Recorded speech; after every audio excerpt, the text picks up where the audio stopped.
Hey everybody, little update video here. These three Raven Wing bikers I've had painted for a while now and I've used them, but they've not been on base. Only two of the Raven Wing previously, these three were on bases because I've been lazy. But when I was fiddling around with green stuff yesterday, I made way too much of it. So I decided I should probably use it, and I used it on these guys' bases. See if you can get a look-see. Probably should have done it when they weren't on the base, but you know, didn't think that through. Anyway, this guy's got a, let's see, on his base you can kind of see underneath, it's got actually the tire treads from the bike on the green stuff. Looks like he ran through like soft terrain, kind of like a very muddy urban area. A very urban muddy thingy. There it is. This one, I just had it look like he's going over a walkway, like it's surged up from seismic activity. Let's see if we can get a better view. There it is. Kind of like seismic activity surged up. Because you notice it's uneven on purpose, and it, you know, debris and debitage, or whatever you want to call it, of the urban rubble covering some of it, but you know, part of it is exposed, kind of like the sidewalk area by a building or something. I don't know. What I pretty much did with this one was green stuff, put a wedge of it on, spread it out with some tools, and then I just took like this flat end and just stabbed it into it repeatedly, make sure it's wet, of course, and one way and then the other, kind of make it look like cracked mixed match brickwork. It kind of gets the effect across. These were painted the same way as I paint regular urban bases: Chaos Black undercoat, Codex Gray dry brush, and Fortress Gray dry brush over that. For the actual parts that are the green stuff, I painted it more so like you would paint a model, using the same colors. And then on this one I wash it with that black to get in the cracks so you can see the cracks better. The one I'm most pleased with is this guy. Let's see if I'll focus it up. Alright. It's not a lot of green stuff on this one, but what you're looking at is actually green stuff. Then I took a Bane Blade track segment, because I haven't built my Bane Blade yet, and I pressed it into the green stuff rather hard with some pliers. Bent the base a little bit, but I fixed it mostly, and that left the impression of a tread, which is a very cool looking thing, you know, with being a tread and all. But it looked, not only because it's very wide as a Bane Blade tread, so it actually gives the impression of some type of building's walkway or building wall. And since it's flush with the base, because it's a thin piece of green stuff, and you see the rubble next to it, like overlapping on top of it. When I was originally going to tin bits it and make it look metallic, like it's something like a sheeting. But when I was dry brushing, the dry brush effect went so well, like you see dry brushed walls, that I just kept it as is. So you can kind of get a see for how it looks there.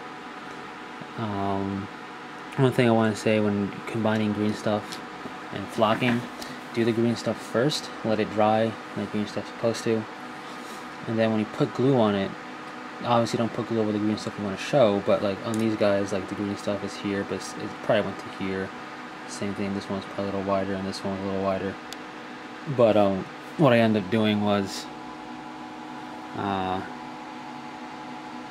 covering, like doing a part that I liked and saying, okay, so what is the part I definitely want to show, and then when I went to flock the rest of it, I just put a thick layer of glue on the base and put it over I guess painted it on, overflowed it onto part of the green stuff, so it looks like a natural flow of debris and rubble.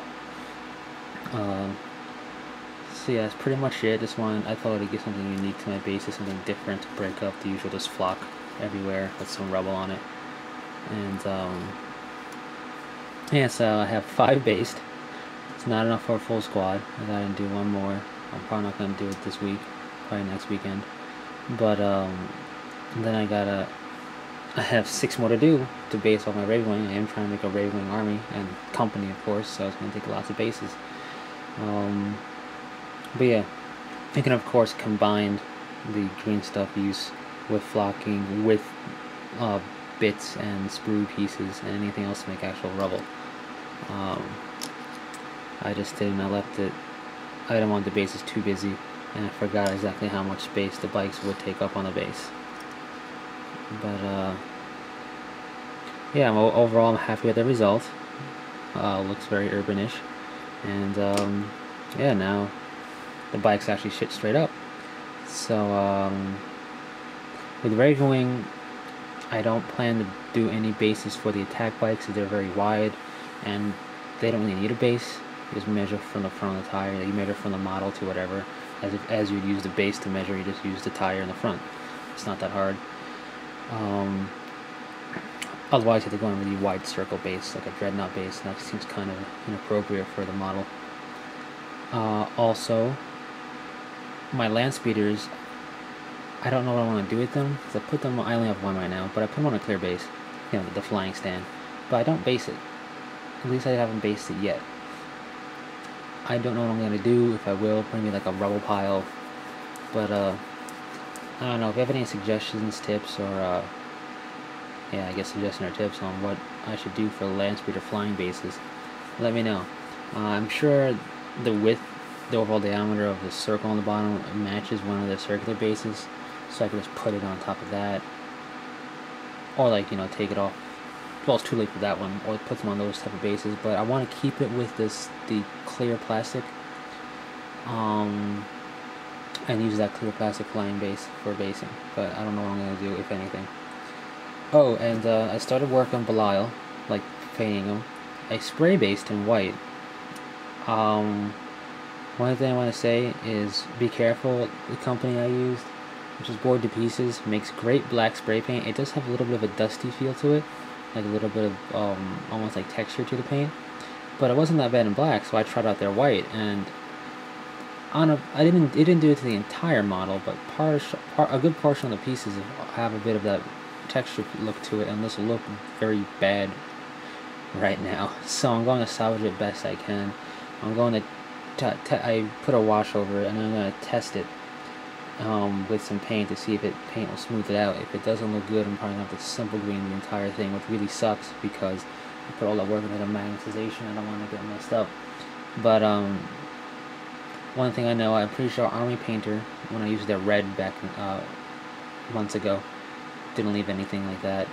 And I know Games Workshop, even though they're expensive primers, don't leave that type of texture to it.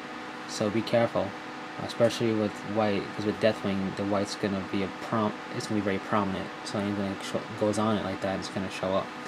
I'm hoping I can fix it with the paint to make it look smooth. If not, the simple green. I didn't really lose any detail that you might lose if you overspray, because I didn't overspray.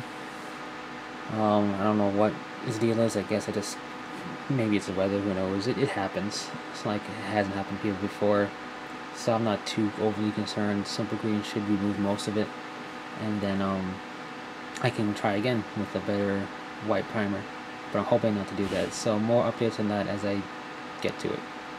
So until next time, take it easy.